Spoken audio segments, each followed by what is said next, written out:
ma 'allamtana innaka antal alimul hakim. Allahumma 'allimna ma yanfa'una wanfa'na bima 'allamtana wa zidna ilman wa amalan ya rabbal alamin. Amma ba'du. Hadirin hadirat yang Allah muliakan, alhamdulillah bersyukur kita masih bisa mencicipi hidangan terbaik di bulan Ramadan ini. Mudah-mudahan hari ke hari kita bisa lebih baik dari hari sebelumnya, dan semoga Allah menerima seluruh ibadah kita, saum, zikir, tarawih, doa, dan semoga kita mendapatkan kembali Lailatul Qadar di 1447 Hijriah ini insyaallah. Salawat dan salam senantiasa terlimpah untuk junjungan Nabi Muhammad sallallahu alaihi wasallam yang perjalanan hidupnya kita coba pelajari dari pertemuan ke pertemuan. Mudah-mudahan ada ilmu bermanfaat yang bisa kita amalkan dan Allah menumbuhkan kerinduan, kecintaan kita kepada Rasulullah sallallahu alaihi wasallam sampai akhirnya semoga kita dipertemukan di surga Firdaus kelak insyaallah. Amin ya rabbal alamin. Melanjutkan tentang perjalanan Rasulullah sallallahu alaihi wasallam setelah hijrah ke kota Madinah, di mana tahapan yang berikutnya ini adalah Rasulullah sallallahu alaihi wasallam membangun negeri, membangun peradaban di negeri harapan, di negeri Madinah. Dan seperti yang pernah kita sampaikan sebelumnya, bahwa ayat-ayat Al-Quran yang membersamai Nabi itu menyesuaikan dengan kondisi masyarakat yang menerima Quran itu sendiri. Kita tahu ayat-ayat yang turun di Mekah atau ayat-ayat yang turun sebelum Rasulullah sallallahu alaihi wasallam hijrah mayoritasnya fokus ke penanaman keimanan, penguatan akidah, ya. Sementara ayat-ayat yang turun setelah Rasulullah sallallahu alaihi wasallam hijrah mayoritasnya berfokus kepada syariah, tata cara juklak dan juknis dalam bermasyarakat, bersosial, beragama, aturan-aturan dan seterusnya gitu. Karena di Madinah Rasulullah sallallahu alaihi wasallam sebagai pemimpin yang mengelola dan memimpin masyarakat yang beragam.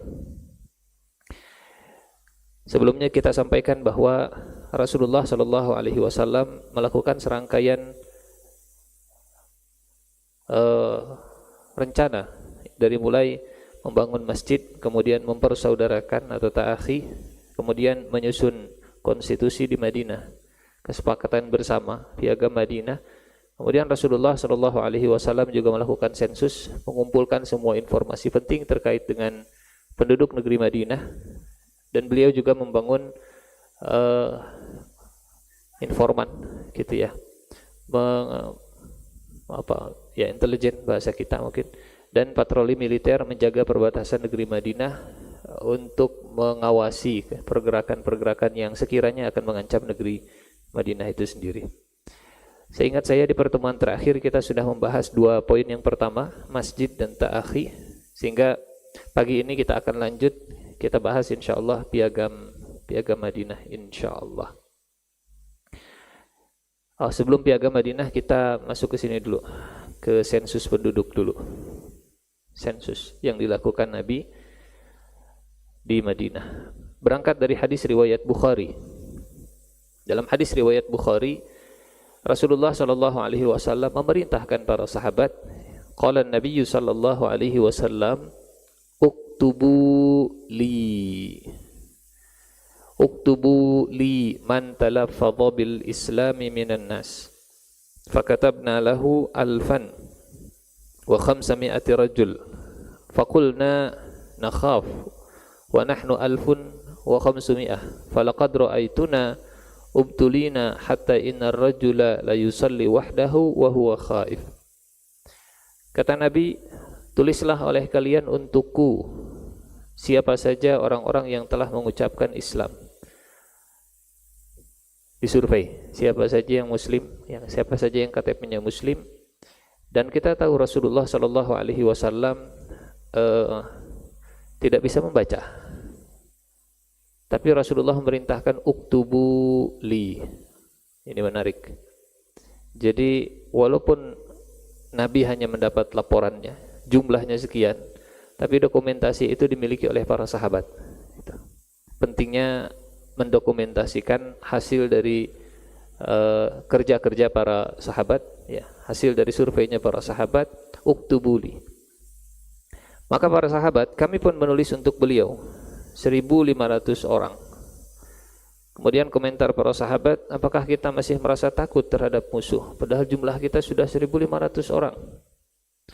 Huzaifah yang meriwayatkan hadis ini melanjutkan, sungguh setelah itu kami melihat diri kami diuji, sampai-sampai ada orang yang salat sendirian dalam keadaan takut, dalam peristiwa perang Ahzab, ya, dalam peristiwa perang Ahzab. Kalimat uktubuli ini jadi kalimat yang mengajarkan umat Rasulullah Sallallahu Alaihi Wasallam dalam mengelola data, dalam mencatat informasi-informasi penting. Ya. Nabi memang hanya memberikan visi dan arahan strategis kalau bahasa kita. Kemudian mengidentifikasi kebutuhan, apa yang diperlukan oleh umat Islam. Dan data ini sekarang kita tahu bagaimana data begitu penting. Dari data kemudian diolah dengan berbagai macam kepentingan. Dan Rasulullah mendelegasikan kepada tim yang memang ahli, kepada para sahabat yang memang ahli untuk mensurveinya, untuk menulisnya, untuk menyimpan dokumentasinya. Kemudian Rasulullah Shallallahu Alaihi Wasallam memilih sekretaris, katib. Dan ada beberapa sekretaris Rasulullah Sallallahu Alaihi Wasallam yang punya kemampuan administratif di atas rata-rata. Di antaranya ada Zaid bin Thabit, kemudian ada Ali bin Abi Thalib, Utsman bin Affan, Ubay bin Ka'ab, dan Muawiyah bin Abi Sufyan. Ini sekretarisnya Rasulullah Sallallahu Alaihi Wasallam, yang juga mencatat kalau ada Al-Quran turun, yang juga mencatat kalau ada berita-berita penting, kalau ada surat menyurat misalnya dari kabilah tertentu atau dari raja-raja nanti, gitu ya. Dan Rasulullah Shallallahu Alaihi Wasallam memilih, kalau kita lihat dari sekretaris Rasulullah ini yang punya hubungan kekeluargaan, yang punya nasab dekat dengan Rasul hanya Ali bin Abi Thalib, sepupu. Utsman bin Affan mungkin sebagai menantu, ya. Sisanya Zaid bin Sabit orang Madinah, Ubay bin Ka'ab tidak ada hubungan, Muawiyah bin Abi Sufyan ya agak jauh hubungannya dengan Abu Sufyan. Tapi secara umum yang dipilih oleh Rasulullah Sallallahu Alaihi Wasallam sebagai sekretarisnya adalah orang-orang yang punya kapasitas dan punya kemampuan, gitu. Bukan hanya punya kedekatan. Dan walaupun Nabi ummi, walaupun Nabi tidak bisa membaca dan tidak bisa menulis, justru ini menunjukkan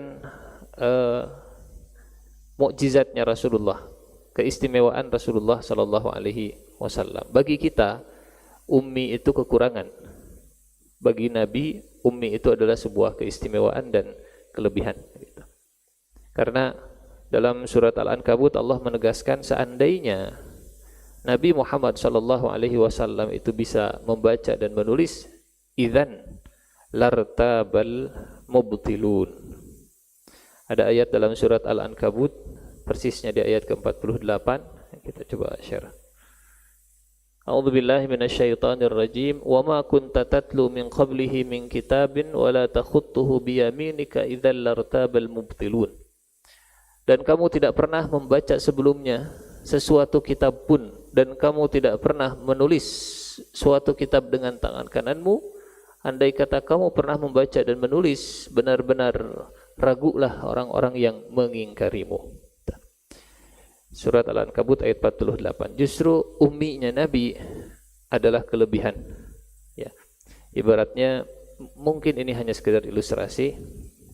Kalau ada orang yang tidak lulus SD sama sekali, itu zaman sekarang, nggak bisa baca, nggak bisa tulis, tapi bicara dengan siapapun dia bisa mengimbangi.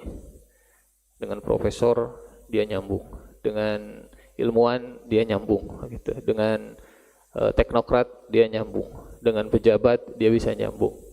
Anda ini lulusannya apa? Saya nggak sekolah. Bisa baca? Nggak. Kok bisa menguasai banyak hal? Wahyu. Justru itu tanda bahwa sumber utama yang menjadi ilmunya Rasulullah Sallallahu Alaihi Wasallam benar-benar wahyu dari Allah Subhanahu Wa Taala. Kemudian lanjut ke Setelah Rasulullah Shallallahu Alaihi Wasallam mengumpulkan data penting, Nabi, nah yang berikutnya kita ke ini dulu, ke Badan Intelijen dulu. Piagam Madinah kita tempatkan di terakhir. Yang berikutnya Rasulullah Shallallahu Alaihi Wasallam membangun Badan Intelijen. Ya. Berangkat dari ayat Ya ayyuhalladzina amanu khudhu hidrakum. Wahai orang-orang yang beriman, ambillah kewaspadaan kalian. Bersikaplah hadar, bersikap waspada. Dan tujuannya seperti survei tadi, sensus tadi, mengumpulkan semua informasi yang dibutuhkan. Karena pada akhirnya orang yang paling utuh, ya, paling sempurna dalam mengolek informasi, dalam mengumpulkan informasi adalah orang yang paling siap dalam hal apapun. Ya ayyuhalladzina amanu khudhu hidrakum fanfiru thubatin aw yanfiru jami'a. Ayat-ayat di dalam Al-Qur'an yang mengarahkan Nabi dan para sahabatnya berkaitan dengan hal ini. Misalnya dalam surat Al-Hujurat, ini kan tentang verifikasi informasi, ya. Ya ayyuhalladzina amanu in ja'akum fasiqun binaba'in. Wahai orang yang beriman, jika datang kepada kalian seorang fasik dengan sebuah berita besar. Ada subjeknya, ada objeknya. Fasik orangnya, naba berita yang dibawanya. Fatabayyanu, maka verifikasilah dan tabayunilah. Apa yang ditabayuni? Keduanya. Tabayunlah orangnya dan tabayunilah beritanya. Fatabayyanu antusibu qauman bijahalah fatusbihu ala ma fa'altum nadimin. Periksalah dengan teliti, orangnya diperiksa. Periksalah dengan teliti, beritanya diperiksa. Yang hari ini memeriksa dua hal, kemudian melahirkan ilmu apa istilahnya A1, A2, B1, B2 dan seterusnya, gitu ya. Jadi kredibilitas sumbernya diperiksa, apakah bisa diandalkan dengan keakuratan, atau biasanya orang ini andal, atau orang ini cukup handal, atau tidak selalu handal, atau emang nggak handal. Itu orangnya, fasikun atau tidak fasikun. Yang kedua yang perlu ditabayuni adalah binabain, beritanya itu sendiri, kredibilitas informasinya. Apakah terkonfirmasi benar dari sumber lain yang independen? Oh, ini nabaknya bisa dipercaya, atau nabaknya mungkin benar, atau nabaknya bisa jadi benar, atau nabaknya meragukan, atau nabaknya tidak mungkin fasik dengan ulama. Setelah para sahabat, ya, para sahabat mereka konteksnya adalah konteks berita besar, nabak. Dan setelah Nabi meninggal, kemudian muncul generasi tabi'in. Hal ini, ayat ini kemudian dijadikan panduan Rasulullah Sallallahu Alaihi Wasallam. Makanya dalam ilmu hadis kita mengenal ada sanadnya bagaimana, matannya bagaimana. Sanad yang meriwayatkannya dan matan dari isinya itu sendiri. Dan akhirnya ada, oh ini beritanya mutawatir, ini beritanya sahih, ini beritanya hasan, ini beritanya dhaif, ini beritanya maudhu, gitu. Ada lagi hasan li ghairihi, sahih li ghairihi, dan seterusnya lah, begitu. Terkonfirmasi oleh hadis yang lain dari jalur yang berbeda.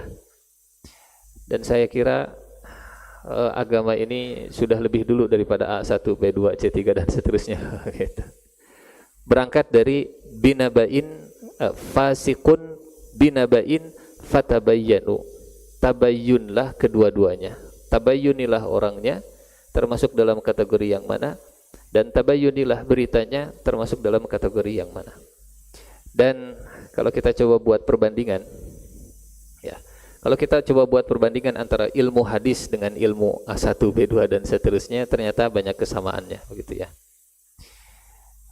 Hari ini orang menyebutnya A1, informasinya terkonfirmasi dari sumber yang sangat andal dan orangnya juga bisa diandalkan. Kalau dalam hadis, ini hadis sahih yang tingkatnya mutawatir dan masyhur, gitu. Dari jalur sini ada, dari jalur yang lain juga, ada. Dan terus turun. Oh, hadisnya benar, maknanya benar, tapi karena yang meriwayatkannya itu terindikasi suka lupa, suka salah, hafalannya lemah, akhirnya kualitas beritanya turun, kualitas hadisnya turun. Yang tadinya harusnya sahih, si fulan mah kalau meriwayatkan tuh suka pabalatak, nggak beraturan, akhirnya dari sahih turun ke hasan. Padahal maknanya benar, padahal hadisnya benar, beritanya benar, tapi gara-gara orangnya kurang kredibel, jadi turun. Dan seterusnya begitu. Nah, hadirin Allah muliakan, ini berangkat dari ayat ya ayyuhalladzina amanu in ja'akum fasiqum binaba'in fatabayyanu. Nabi membangun tim yang tugasnya mengumpulkan informasi dan memverifikasi, karena ini nggak bisa dilakukan sendirian. Perintahnya adalah perintah umum ya, wahai orang-orang yang beriman, bukan ya ayyuhan nabi. Kalau dilakukan oleh Nabi, maka semua berita itu di cross check dan dikonfirmasinya harus oleh Nabi. Jadi ini tugasnya bukan tugas individu, tapi ini tugasnya adalah tugas kolektif. Sehingga Nabi mengumpulkan orang-orang yang beriman untuk tadi, ada informasi apa, verifikasi berlapis, baru setelah itu ke Rasulullah Sallallahu Alaihi Wasallam. Dan nanti kita akan lihat prakteknya seperti apa, terutama saat perang. Setelah ini insya Allah kita akan lanjut ke kisah perang Badar kalau waktunya cukup. Yang berikutnya yang dilakukan, ini dia. Ada ancaman internal yang ini lebih berbahaya dari ancaman eksternal, ya. Wa idza ra'aitahum tu'jibuka ajsamuhum wa iyaqulu tasma' liqaulihim ka'annahum khusyubun musannadah yahsabuna kulla sayhatin 'alaihim humul aduwwu fahdharhum qatalahumullahu anna yufakun. Nabi Muhammad sallallahu alaihi wasallam memiliki pasukan yang tadi kekuatan di bawah bayangan. Orang-orang yang mungkin di luar seperti biasa, tapi di balik itu pemegang informasi-informasi penting. Dan orang-orang ini biasanya digunakan oleh Nabi, diandalkan oleh Nabi untuk menghadapi orang-orang yang jadi musuh dalam selimut, menghadapi orang-orang munafik. Dan Huzaifah bin Yaman adalah sahabat Rasulullah sallallahu alaihi wasallam. Kalau bahasa kita mungkin kepala badan intelijennya itu Huzaifah bin Yaman, yang dititipkan oleh Rasulullah sallallahu alaihi wasallam semua data-data blacklist orang-orang yang masuk dalam catatan hitamnya Rasul. Huzaifah bin Yaman dititipin Nabi data-data orang munafik. Si fulan munafik, si fulan munafik, si fulan munafik. Tapi enggak di-share oleh Nabi kemana-mana, enggak dipublish. Hanya disimpan oleh Huzaifah bin Yaman. Pernah Umar bin Khattab berusaha untuk cari informasi, ngorek-ngorek, langsung ke orang nomor 1. Dan hanya bisa dilakukan oleh Umar bin Khattab saat beliau jadi khalifah. Jadi ada powernya. Kata Umar, tolong saya pengen cek data saya, nama saya ada di data Anda enggak? Nama saya masuk dalam blacklistnya Rasulullah sallallahu alaihi wasallam atau enggak? Sekelas Umar masih khawatir kalau namanya ada dalam daftar orang-orang munafik. Sekelas Umar bin Khattab yang sudah dijamin masuk surga. Tapi itulah mungkin ya, orang soleh adalah orang yang paling khawatir kalau terserang virus kemunafikan.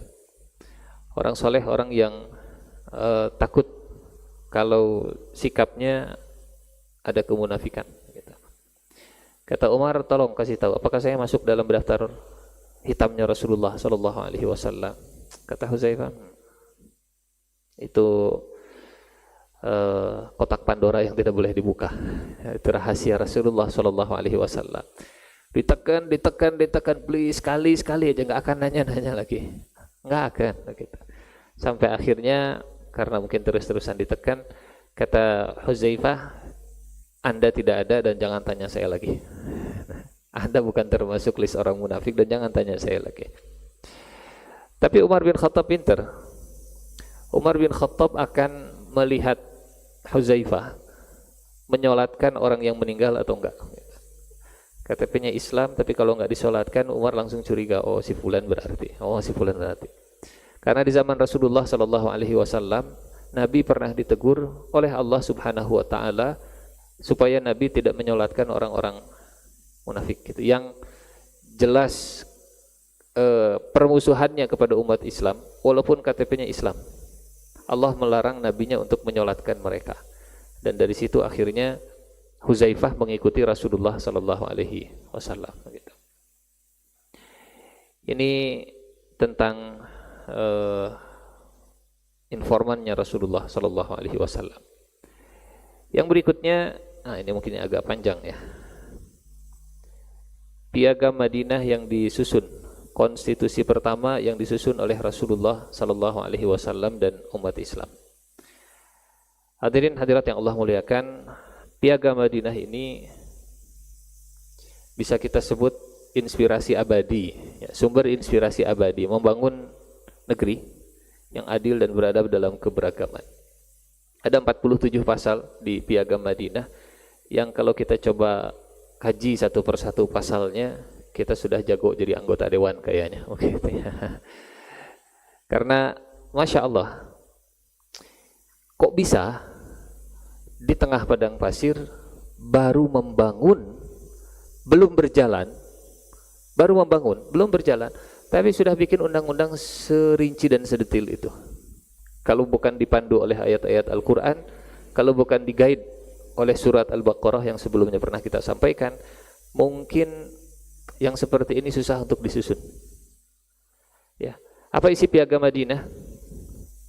Kalau kita coba rangkum, isi Piagam Madinah ini ada 6. Yang pertama, deklarasi. Deklarasi sebagai umat, deklarasi sebagai satu kesatuan, satu entitas, deklarasi sebagai satu bangsa, dan bangsa yang bersatu dalam perbedaan. Ada orang Mekahnya, ada orang Madinahnya. Orang Mekahnya beragam dari berbagai kabilah, orang Madinahnya juga beragam. Ada Aus, ada Khazraj, ada Yahudi. Yahudinya juga ada Bani Qainuqa, Bani Quraidah, Bani Nadir. Jadi kalau kita sebut Bhinneka Tunggal Ika, itulah Madinah Al-Munawwarah kita. Muslimnya ada, Yahudinya ada, musyriknya juga ada. Muslim, ahli kitab, musyrik, semuanya ada.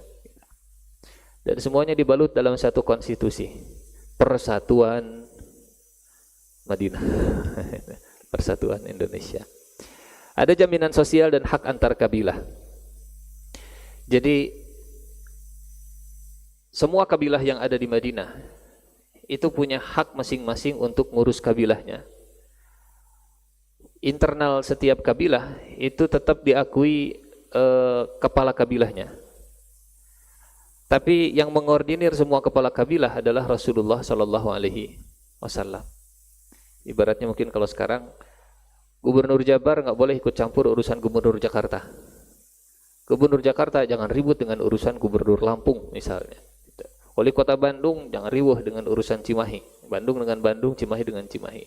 Tapi setiap wali kota nanti ada koordinatornya. Wali kota dikoordinir oleh gubernur, atau gubernur koordinir Mendagri, menteri dikoordinir presiden. Konsepnya seperti itu. Jaminan sosial dan jaminan hak setiap kabilah dalam konstitusi ini. Prinsip-prinsip dan nilai-nilai yang universal, nilai keadilan, penegakan hukum, ya, soliditas internal negeri Madinah, termasuk hak dan kewajiban yang berbeda agama. Hak dan kewajiban komunitas Yahudi di Madinah. Yang kelima, nanti kita akan lihat satu persatu insyaallah. Yang kelima, Piagam Madinah itu juga isinya tentang kesepakatan pertahanan bersama dan aturan persekutuan. Jadi kalau Madinah diserang oleh pihak musuh, Muslim, Yahudi, musyrik, semua warga negeri Madinah wajib bahu-membahu membela negeri Madinah. Jadi ini bukan negeri umat Islam saja, ini juga negeri orang Yahudi, ini juga negeri orang-orang musyrik yang KTP-nya Madinah. Dulu wilayah itu dikendalikan oleh kabilah. Tapi sekarang setiap kabilah melebur, punya identitas yang baru, namanya warga negara Madinah. Dan ini baru di zaman Rasulullah Sallallahu Alaihi Wasallam. Sebelum ada negeri Madinah, ya sudah, ini kabilah dan ini wilayahnya, ini wilayah kabilah anu, ini wilayah kabilah anu, gitu. Ente kabilah yang berbeda, KTP itu dulu sesuai dengan kabilah, gitu. Kalau sekarang sukunya Aus, warga negara Madinah, semua ada di bawah payung yang sama. Kemudian ada prinsip, ada isi dari Piagam Madinah yang terakhir tentang kedaulatan wilayah, ya, hubungan sosial dan penyelesaian sengketa. Kalau ada perselisihan antara kabilah A dengan kabilah B, siapa yang punya hak untuk memutuskan perkara? Karena sebelum ada Madinah, sebelum ada Rasulullah Sallallahu Alaihi Wasallam, ya kalau ada masalah diselesaikan dengan cara adat, ribut-ribut sekalian. Yang menang dia yang benar, yang kalah berarti dia salah. Tapi dengan adanya Rasulullah Sallallahu Alaihi Wasallam semua bisa bersatu. Punten, hadirin hadirat yang Allah muliakan, kisah ini, kisah terpilihnya Rasulullah Sallallahu Alaihi Wasallam sebagai pemimpin negeri Madinah, itu mirip seperti kisahnya siapa yang kita ceritakan kemarin? Kisahnya Talut saat terpilih untuk jadi rajanya Bani Israel. Kita sudah cerita kisah Talut? Belum. Di surat Al-Baqarah, ya, di surat Al-Baqarah, surat yang membersamai Nabi dengan para sahabatnya di awal-awal kepemimpinan Rasulullah di Madinah 2 Hijriah, ada kisah Talut. Dan di kisah Talut itu sangat dinamis. Saat mereka minta supaya ada seorang raja yang terpilih. 247. Alam tara ilal mala'i min bani Israila min ba'di Musa idh qalu li nabiyyin lahum ib'ats lana malikan nuqatil fi sabilillah. Bani Israel itu ada 12 kabilah. Masing-masing kabilah independen dari kabilah yang lain. Satu kabilah ada 6 pembesar. Kali 12 kabilah berarti ada 72 pemuka dan pembesar. Kabilah 1 dengan kabilah 2 beda urusan. Kabilah 2 dengan kabilah 3 beda pemerintahan. Kabilah 3 dengan kabilah 4 masing-masing hidupnya. Dan karena mereka terlalu mandiri, mereka terlalu independen, jadi kalau ada musuh, ya ngambil keputusan itu susah. 72 orang mau menghadapi 12 kabilah, 72 pemuka, tapi nggak ada koordinirnya untuk mereka semua, gitu. Nggak ada koordinatornya. Akhirnya mereka sepakat, kita ini perlu pemimpin, kita ini perlu satu raja, satu pemimpin yang mengordinir semua pemuka-pemuka. Datanglah mereka ke nabinya, bukan Nabi Musa. Di Al-Quran nggak disebut namanya, tapi di Taurat, di Bible disebut namanya Nabi Samuel. Datang mereka ke Nabi Samuel. Ini artinya mereka Muslim, ya. Bani Israel ini Muslim pada masanya, karena mereka datangnya ke Nabi, bukan ke dukun. Mereka datangnya ke Nabi. Wahai Nabi, tolong angkat untuk kami seorang raja yang akan memimpin kami semua kalau ada berperang, kalau ada peperangan. Tolong angkat seorang raja. Dan Bapak Ibu hadirin hadirat yang Allah muliakan, itu juga yang dialami penduduk Madinah selama ini. Ada Aus, ada Khazraj, ribut terus-terusan. Ada Yahudi, Qainuqa, Nadir, Quraizah, ribut terus-terusan. Yahudi dengan Aus ribut, Yahudi dengan Madinah itu ribut, mirip seperti ributnya 12 kabilah Bani Israel pada masanya. Dan karena nggak bisa damai, nggak bisa solid, Madinah itu nggak bisa maju. Sibuk dengan permasalahan internal, akhirnya nggak bisa menghadapi kekuatan yang ada di luar. Dan kedatangan Nabi Muhammad SAW itu betul-betul diharapkan oleh penduduk Madinah. Karena kalau yang dipilihnya pemimpin dari Aus, wah nanti Khazraj, nggak mau kita dipimpin sama Aus. Kalau yang diangkatnya dari Khazraj, kok Khazraj, kenapa nggak dari Aus? Dan itu juga yang terjadi saat Talut dipilih oleh Allah untuk memimpin Bani Israel. Jadi kalau di kisah Bani Israel itu kata Nabi Samuel, Innallaha qad ba'atha lakum Taluta malika. Allah sudah mengangkat untuk kalian Talut sebagai raja.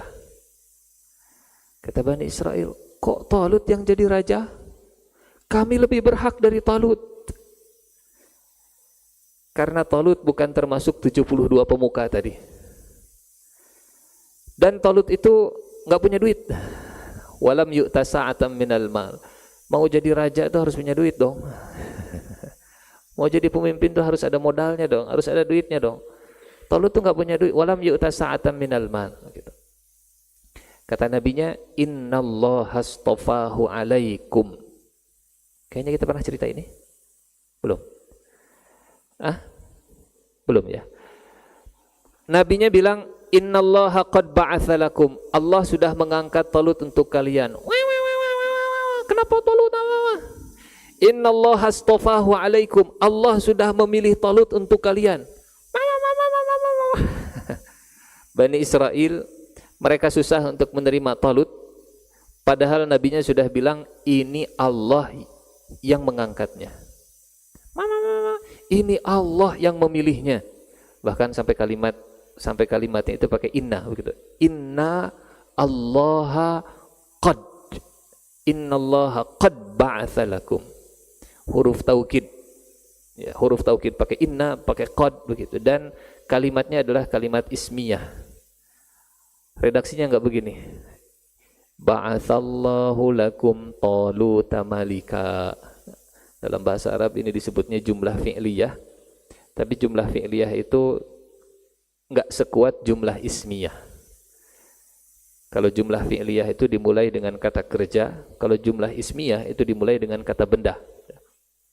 Dan innallaha qad ba'atha lakum, itu penekanan dan penegasan bahwa ini urusannya bukan tentang saya. Ini urusannya Allah yang telah memilihnya untuk kalian. Allah yang telah mengangkatnya untuk kalian. Sampai kata nabinya, wazadahu bastatan fil ilmi wal jism. Kalau kalian nggak tahu, kalau kalian masih nggak terima, tes. Uji kelayakan fit and proper test. Uji Talut. Talut itu ditambahkan oleh Allah ilmu, wawasan, kemampuan menyusun strateginya, dan fisiknya, jism, badannya. Karena konteksnya adalah memimpin berperang. Hadirin hadirat yang Allah muliakan, orang beragama itu ada 3 level. Level pertama, dia beragama, dia menerima keputusan dan instruksi, ketentuan dari Allah. Oh, masuk akal nih. Oh, rasional nih. Oh, itu ya hikmahnya. Baik, saya menerima. Kalau belum masuk akal, saya belum bisa terima. Itu level 1. Level yang kedua, dia tetap menerima aturan dalam beragama walaupun dia nggak bisa mencerna. Pak Ustadz, saya sih sholat subuh masih tetap sholat subuh ya, cuman saya masih nggak paham kenapa subuh 2 rakaat, zuhur 4 rakaat, asar 4 rakaat, maghrib 3 rakaat, isya 4. Kenapa nggak subuhnya yang 4 mumpung masih seger, tak isya we 2 datos tunduh ya. Susah untuk dirasionalisasi, tapi tetap dia kerjakan. Ini beragama level menengah, gitu ya. Kalau level pertama, saya pengen tahu hikmahnya dulu, saya pengen tahu alasannya, rasionalnya, oh ya. Kalau yang kedua, saya nggak tahu apa hikmahnya putaran itu harus 7. Saya nggak tahu kenapa putarannya itu harus Ka'bahnya di sebelah kiri. Kenapa nggak fleksibel aja nya? Kalau Ka'bah lagi padat dengan seputaran, kalau Ka'bah lagi kosongnya fleksibel lebih banyak begitu. Dia terima, dia kerjakan, sami'na wa ata'na, walaupun saya nggak tahu rasionalisasinya. Nah, level yang terakhir dalam beragama itu, walaupun bertabrakan dengan rasionya, walaupun bertabrakan dengan logikanya, dan ini puncaknya. Nabi Ibrahim mimpi menyembelih anak. Awalnya Nabi Ibrahim, ini mimpi dari setan kayaknya. Tapi mimpi lagi. Makanya perhatikan redaksinya beda antara mimpi Nabi Ibrahim dengan mimpi Nabi Yusuf. Kalau Nabi Yusuf itu pakai fi'il madhi, inni ra'aitu ahada asyara kaukaba. Kalau Nabi Ibrahim pakai fi'il mudhari, ya bunayya inni aro fil manami anni azbahuka. Ra'aitu fi'il madhi, aro fi'il mudhari. Apa artinya fi'il mudhari? Sedang dan terus menerus gitu. Kalau ra'aitu sudah pernah. Jadi mimpi ini datang lagi, sudah minta ya Allah jauhkan saya dari mimpi buruk, jangan setan mengganggu tidur saya, datang lagi, dan sudah berlindung tapi masih datang. Akhirnya Nabi Ibrahim yakin bahwa ini adalah wahyu dari Allah Subhanahu wa taala. Redaksinya aro begitu. Aro itu fi'il mudhari. Walaupun itu bertentangan, ya, seorang ayah membunuh anaknya, padahal Bapak Ibu, Nabi Ibrahim tahu rasanya waktu masih kecil, waktu masih muda, waktu punya bapak, waktu masih ada bapaknya. Nabi Ibrahim pernah diusir oleh bapaknya sendiri, diancam akan dirajam. Ayatnya dalam Al-Quran masyhur ya. Kata bapaknya, ya Ibrahim, araghibun anta an alihati ya Ibrahim, la illam tantahi la arjumannak wahjurni maliya. Ibrahim, tong ceramah wae atuh ganeng lah. Kamu benci dengan Tuhan saya, kamu benci dengan berhala saya, kalau enggak berhenti ceramah terus-terusan, balik dog sia ku bapak. Halik karitu, gitu. Wahjurni maliya, mantap sia karitu, balik dog sia ku bapak gitu. Dan Nabi Ibrahim hijrah meninggalkan bapaknya, tahu rasanya bagaimana diusir oleh bapaknya, padahal Ibrahim sayang ke bapaknya. Tapi setelah Nabi Ibrahim punya anak, Allah perintahkan Nabi Ibrahim nyembelih anaknya. Kalau bahasa kita sekarang, dia punya inner child gitu ya, punya pengalaman gak enak, diusir, diancam bapaknya. Sekarang Nabi Ibrahim punya anak, malah disuruh untuk nyembelih anaknya. Biasanya orang tua kalau punya pengalaman pahit waktu kecil, kadang saya susah waktu kecil, tapi saya nggak pengen anak saya susah sekarang. Saya nggak bisa jajan waktu kecil, saya pengen anak saya ini nggak kesusahan jajan sekarang. Saya nggak punya kerjaan, waktu dulu saya harus punya perusahaan supaya anak saya nggak susah cari kerjaan. Tapi Allah malah nyuruh sembelih anakmu lewat wahyu begitu. Ala kulli hal. Hadirin hadirat yang Allah muliakan, apa tadi? Oh iya, Talut tadi. Talut. Bani Israel itu mereka sudah disebut Allah mengangkat. Nah, Allah memilih. Allah tambah kemampuannya Talut, ilmu dan jasadnya. Akhirnya yang keempat, yang terakhir. Inna ayata mulkihi. Ini yang terakhir. Wa qala lahum nabiyuhum inna ayata mulkihi ayyatiyakumut tabutu fihi sakinatu mir rabbikum. Hai Bani Israel, kalau kalian masih enggak percaya bahwa Talut ini pilihan Allah, nanti malaikat bakal datang membawa tabut disimpan di rumahnya Talut. Ibunya Nabi Musa menghanyutkan barang peninggalan Nabi Musa dan keluarganya, barang peninggalan Nabi Harun dan keluarganya. Tabut ini dicuri, dirampas, dirampok. Tabut ini bagi Bani Israel seperti Ka'bah dan Hajar Aswad buat kita. Jadi kalau ada tabut mereka tenang, kalau ada tabut mereka sakinah, kalau ada tabut merasa seperti dibersamai Nabi Musa dan Nabi Harun. Jadi tabut ini moving, bisa dibawa kemana-mana. Kalau mereka perang, tabutnya dibawa. supaya mereka yakin Nabi Musa bersama kita, Nabi Harun bersama kita. Sayangnya tabutnya dicuri, dirampas, dirampok. Sehingga kata Nabi Samuel, kalau kalian masih nggak percaya Talut ini pilihan Allah, nanti malaikat bawa tabut dan nyimpen di rumahnya Talut. Dan akhirnya, hadirin hadirat yang Allah muliakan, datanglah hari H, hari pelantikan. Datang malaikat membawa tabut, kemudian tabutnya jatuh disimpan di rumahnya Talut. Di situ baru Bani Israel, ya, memang Talut orang pilihan Allah. Apa dari awal juga sudah dibilang, innallaha qad ba'asa lakum. Can percaya. Innallaha astafahu alaikum. Masih kena can percaya. Allah sudah nambah ilmu dan jasadnya. Masih can percaya. Nah, tabut. Nah, percaya, percaya. Jadi imannya Bani Israel itu harus kahartos, karaos baru beriman. Seeing is believing. Kelihatan baru percaya. Dekati ngalima can iman lah. Belum percaya. Dari awal sudah disebut innallaha. Lebih percaya dengan kotak tabut yang isinya barang-barang daripada firman Allah lewat lisannya seorang nabi. Innallaha wazadahu bastatan. Lihat kemampuannya Talut. Silahkan uji ilmunya, silahkan uji fisiknya, suruh push up kalau kalian nggak percaya, suruh lari begitu. Tabut. Itulah Bani Israel. Makanya surat Al-Baqarah, kisah ini ada di surat Al-Baqarah. Surat Al-Baqarah itu dimulai dengan ayat alladzina yu'minuna bil ghaib. Orang yang bertakwa adalah orang yang yu'minuna bil ghaib. Ini pembuka dari surat Al-Baqarah yang merangkum semua kandungan dari surat Al-Baqarah itu.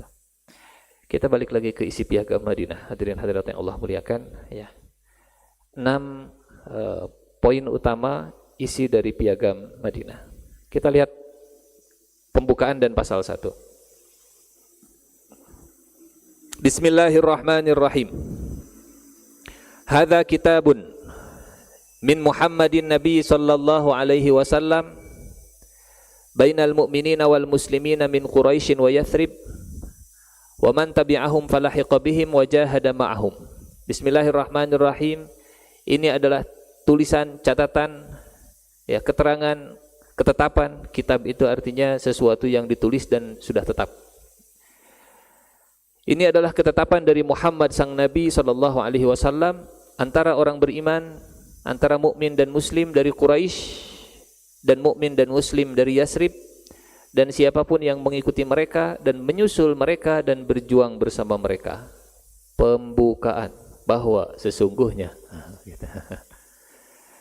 ketetapan ini diusulkan atau ditandatangani oleh Muhammad sallallahu alaihi wasallam sang Nabi, dan kesepakatan ini disepakati oleh mukmin muslim dari Quraisy dan Yathrib dan siapapun yang menyetujui dan meratifikasinya. Pasal 1. Innahum ummatun wahidatun min dunin nas. Bahwa mukmin muslim dari Quraisy dan Yathrib dan siapapun yang mengikuti mereka adalah satu umat, satu nusa, satu bangsa, satu ummah min dunin nas, yang berbeda dari manusia-manusia yang lain. Artinya dia entitas yang mandiri, independen. Yang kedua, al-muhajiruna min Quraisy ala rib'atihim yata'aqaluna bainahum wa hum yafduna 'aniyahum bil ma'rufi wal qisti bainal mu'minin. Sampai pasal 13 Rasulullah sallallahu alaihi wasallam menyebut isi yang sama, hanya mengubah kalimat depannya saja. Pasal 2 al-muhajiruna min Quraisy. Pasal 3 Bani Auf. Pasal berikutnya Bani Sa'idah. Pasal berikutnya Bani Haris.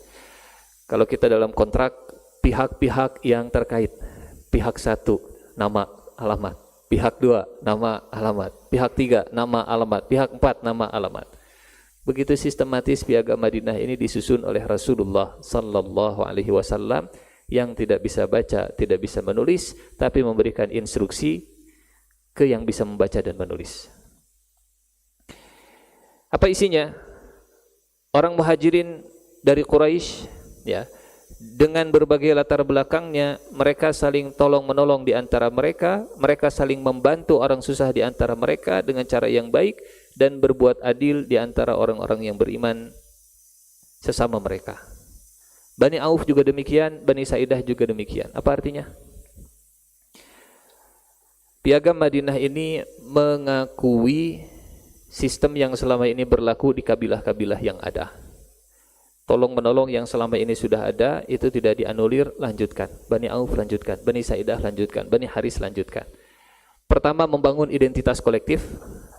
Kita semua adalah bangsa yang sama, tapi di bangsa ini ada A, B, C, D, E, F, G, H. Lanjutkan yang selama ini berjalan. Yang berikutnya, merah datar ya. Prinsip keadilan, penegakan hukum dan soliditas internal. Pasal 14 sampai pasal 25. Wa innal mu'minina al-muttaqina aydihim ala kulli man bagha minhum aw ibtagha dasi'ata dhulmin aw ithmin aw udwanin aw fasadin bainal mu'minin wa inna aydiyahum alaihi jami'an walau kana walada ahadihim. Meskipun anak salah seorang di antara mereka. Isi pasalnya adalah orang mukmin muttaqin, tangan mereka di atas orang-orang yang berbuat jahat atau berbuat zalim atau berbuat dosa atau yang melakukan permusuhan atau yang melakukan kerusakan, dan sesungguhnya tangan mereka itu satu meskipun ke anak mereka. Meskipun yang melakukan dosanya, permusuhannya, kerusakannya, kejahatannya adalah anak salah seorang di antara mereka, bahasa kita nggak ada nepotisme lah, nggak ada nepotisme. Oh ini anaknya Abu Bakar, nggak ada. Oh ini anaknya Umar, oh ini anaknya Pak Usman, oh ini anaknya Nabi Muhammad. Semua sama. Wa inna man tabi'ana, dan siapapun yang mengikuti kita, yang sepakat dengan piagam ini, min Yahud, dari kalangan Yahudi, fa inna lahun nasra wal uswah, maka dia berhak untuk mendapatkan bantuan pertolongan, ghairu madhlumin wala mutanasirin alaihim, tanpa dizolimi. Wa innahu la yujbiru musyrikun malan li Quraisyin wala nafsan wala yahulu dunahu ala mu'min wa innakum mahma ikhtalaftum fihi min syai'in fa inna maraddahu ilallah. Dan jika ada perselisihan, maka dikembalikan urusannya kepada Allah dan kepada Nabi Muhammad sallallahu alaihi wasallam. Hak dan kewajiban komunitas Yahudi. Masya Allah. Kalau di UUD pasal berapa ini? Bahwa negara menjamin kebebasan dalam menjalankan agama. 29 kalau nggak salah begitu ya. Pasal 29. Masya Allah. Wa inna Yahuda Bani Aufin, dari pasal 28 sampai pasal 35 Rasulullah hanya mengubah depannya saja. Dan Yahudi Bani Auf berikutnya, dan Yahudi Bani Najjar, dan berikutnya, dan Yahudi Bani Haris berikutnya, dan Yahudi Bani Sa'idah, dan berikutnya, dan Yahudi Bani Jusum. Ummatun ma'al mu'minin, mereka satu bangsa dengan orang-orang yang beriman. Artinya beda agama, tidak beda kasta. Agama boleh beda, tapi hak dan kewajiban tetap sama. Ma'a, bukan ba'da. Mereka satu umat, satu bangsa dengan lil yahudi dinuhum walil muslimina dinuhum. Ini ayat di surat Al-Kafirun yang turun di Mekah, yang jadi konstitusi saat Rasulullah memimpin di Madinah. Jadi lakum dinukum waliyadin itu bukan hanya dipakai saat Rasulullah tertindas di Mekah, tapi diamalkan saat Rasulullah berkuasa di Madinah. Jadi tidak ada istilah kalau umat Islam ini punya power, nanti kebebasan orang beragama akan hilang. Nah, ini buktinya. Ini buktinya Rasulullah sallallahu alaihi wasallam.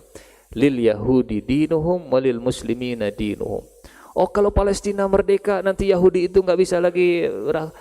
Kalau urusan agama mah bebas. Yang tidak boleh mah berbuat zolim, menjajah, merampas, mengambil rumah, itu yang nggak boleh. Oh, gitu. Yahudi mau tinggal di Palestina mah kumadinya. Dan dari dulu juga Yahudi dikasih dibuka pintu. Gitu. Bagi Yahudi agama mereka, bagi Muslim agama mereka. Mawalihim wa anfusahum illa man zalam, kecuali yang zalim, wa asim, yang berbuat dosa, fa innahu la yutiqu illa nafsahu ahla baitih. Penghormatan kepada komunitas agama yang berbeda. Prinsip pertahanan bersama dan aturan persekutuan.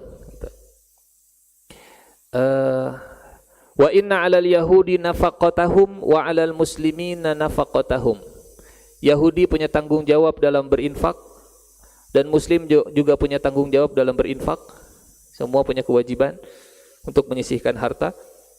Wa inna bainahumun nasra 'ala man haraba ahla hadhihi sahifah.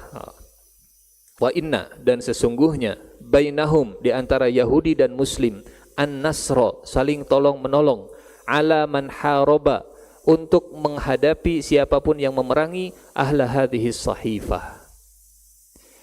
Yang menandatangani piagam ini, kalau ada yang mengganggu, maka Muslim harus menolong Yahudi. Kalau Yahudi diganggu, maka Muslim harus menolong Yahudi. Kalau Yahudi diganggu, Muslim harus menolong Yahudi. Gitu. Karena semua tanda tangan. Jadi nggak ada istilah Yahudi yang diganggu. Kenalah ada Yahudi iya. Kristen yang diganggu, dia WNI, dia diganggu. Saya Muslim, saya WNI, saya punya tanggung jawab. Itulah piagam Madinah.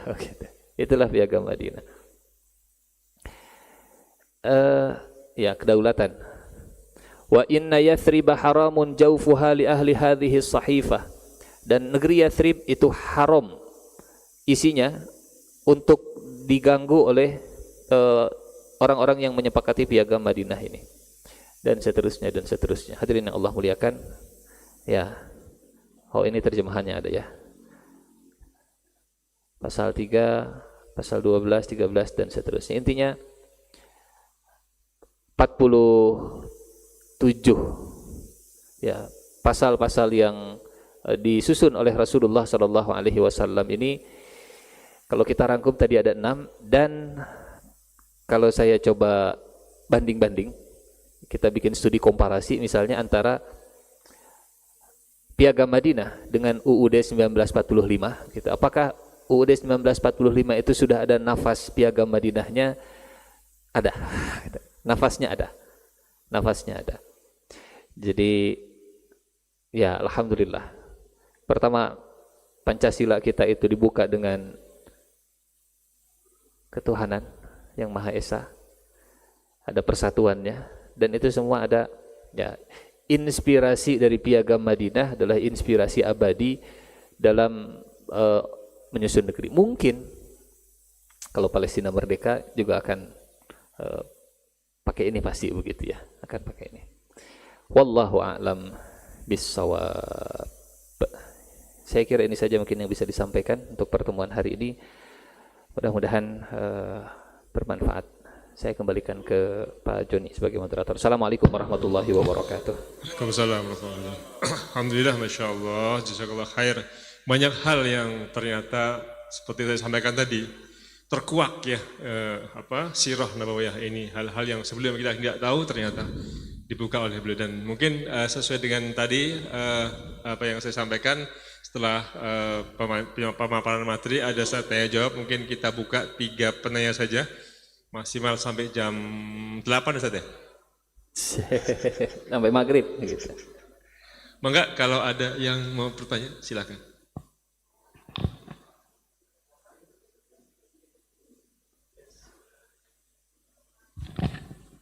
Terima kasih. Assalamualaikum warahmatullahi wabarakatuh. Waalaikumsalam warahmatullahi wabarakatuh. Kaitannya dengan Piagam Madinah ya, waktu itu disampaikan bahwa apakah pada saat itu di Madinah ada tempat-tempat untuk ibadah orang-orang Yahudi? Yang pertama itu. Yang kedua adalah Rasulullah itu menjadi pemimpin di Madinah. apakah disebutkan juga, apakah Rasulullah itu juga menjadi pemimpin di Arab Saudi katakanlah gitu. Itu. Apakah hanya di Madinah saja atau juga di Mekah, Taif dan lain sebagainya. Terima kasih. Assalamualaikum warahmatullahi wabarakatuh. Assalamualaikum warahmatullahi wabarakatuh. Baik, langsung. Jadi sebelum kedatangan Nabi, Yahudi mereka sudah punya tempat ibadah sendiri. Dan mereka tinggalnya tadi seperti yang kita sampaikan, satu kabilah itu seperti satu negara sendiri, satu kecamatan. Ini kecamatan Yahudi Bani Qainuqa, itu kecamatan. Siapa camatnya? Mereka juga. Karena sistemnya sistem kabilah. Dan di situ mereka ibadah, di situ mereka punya pemerintahan, di situ mereka memimpin, mengelola, di situ mereka punya ladang, di situ mereka punya makanan, sumber pangan, gudang dan seterusnya, begitu. Jadi sebelum Nabi datang itu semua sudah berjalan, dan itu tidak dihilangkan oleh Nabi Muhammad Sallallahu Alaihi Wasallam. Terus kenapa nanti next? Kenapa Nabi mengusir Yahudi dari Madinah? Diusir bukan karena beragama Yahudinya, tapi diusir karena melakukan pengkhianatan terhadap konstitusinya. Makanya saat satu Yahudi berkhianat, Yahudi yang lain tidak diusir. Kalau diusir karena agama, semuanya langsung. Semuanya langsung. Tapi Qainuqa berkhianat, Nadir dan Quraizah itu mereka tenang tinggal di Madinah. Enggak diusir. Oh, semua sama Yahudi kan itulah. Enggak gitu. Nggak diusir semuanya, nggak diusir sekaligus. Jadi tempat ibadah ada di masing-masing kabilah yang selama ini sudah berlangsung sebelum Rasulullah Shallallahu Alaihi Wasallam hijrah. Yang kedua, apakah Nabi pemimpin Jazirah Arab? Belum. Dan Madinah sendiri sebagai satu negeri itu belum mendapat pengakuan dari Mekah. Belum. Kapan de facto atau de jure? Pengakuan dari orang lain itu apa namanya? De facto. Pengakuan dari Mekah sebagai ibu kota Jazirah Arab itu baru didapatkan di perjanjian Hudaybiyah saat orang Mekah dan Rasulullah duduk bersanding di konferensi meja bundar. Dalam perjanjian Hudaybiyah baru mereka mengakui ini kesepakatan. Sebelumnya Mekah itu perang. Ini jangan sampai jadi negara. Ini jangan sampai jadi negara, mirip seperti Palestina sekarang lah begitu. Israelnya nggak mau mengakui, Amerikanya nggak mau mengakui, negara-negara baratnya juga banyak yang masih belum mengakui, dan terus diperangi.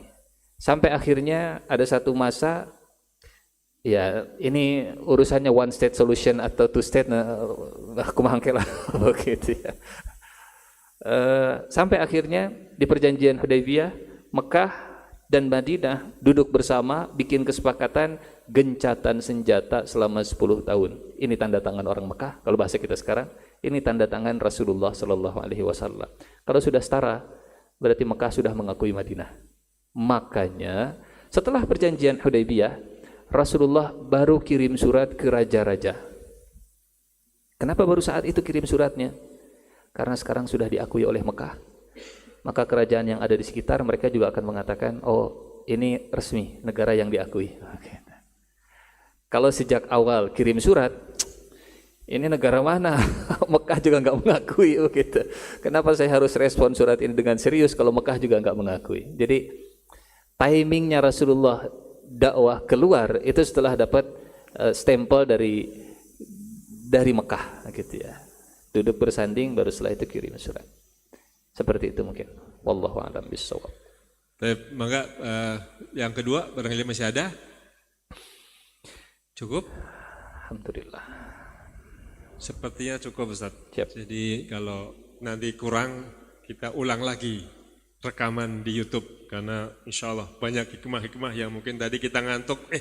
Ternyata belum kita dengarkan lagi, kita ulang. Dan mohon nanti materinya Ustaz di share karena ada beberapa yang minta ke saya. Insya Allah nanti kita share.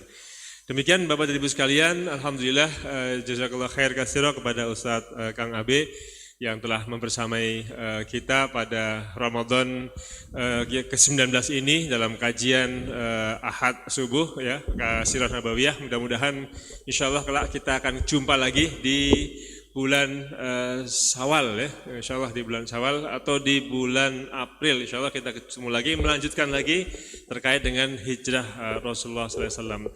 Demikian, saya mohon maaf atas segala kekurangan. Kita tutup dengan hamdalah, istighfar dan doa untuk majelis. Alhamdulillahirabbil alamin. Astaghfirullahaladzim.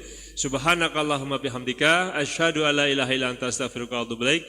Wabillahi taufik wal hidayah. Assalamualaikum warahmatullahi wabarakatuh.